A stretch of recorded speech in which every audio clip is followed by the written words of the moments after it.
এটা কি? ইচ্ছে বড় জিনিস রে, কার ইচ্ছে কখন পূরণ হয়ে যাবে কেউ বলতে পারে না। তবে কালো পাহাড় দেখতে হলে একটা পরীক্ষা দিতে হবে।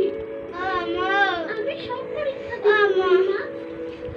বেশ বেশ, তবে শুনে রাখ, তোর ইচ্ছে পূরণের জন্য গ্রামের সকলে তো বেঁচে যাবে, কিন্তু তোকে মরতে হবে। পারবি সকলের জন্য মারা যেতে? টুনা জোরালো গলায় বলে, পারবো আমি।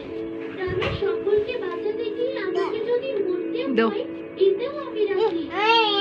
টুনা এই কথা বলতেই বৃদ্ধা দিদি আব্বু এবং টুনা যে নদী পেরিয়ে এসেছে সেই নদীর মুখে ভেসে ওঠে কালো পাহাড়।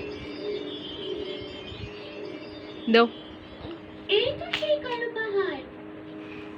টুনা কালো পাহাড়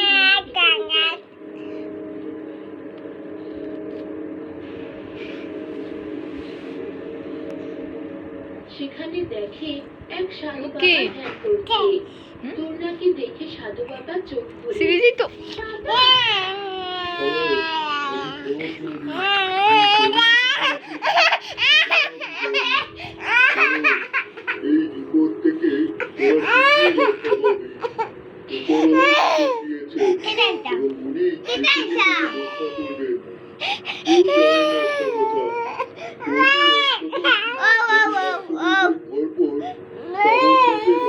পূর্ণিমা তিথি আসে, সে সময়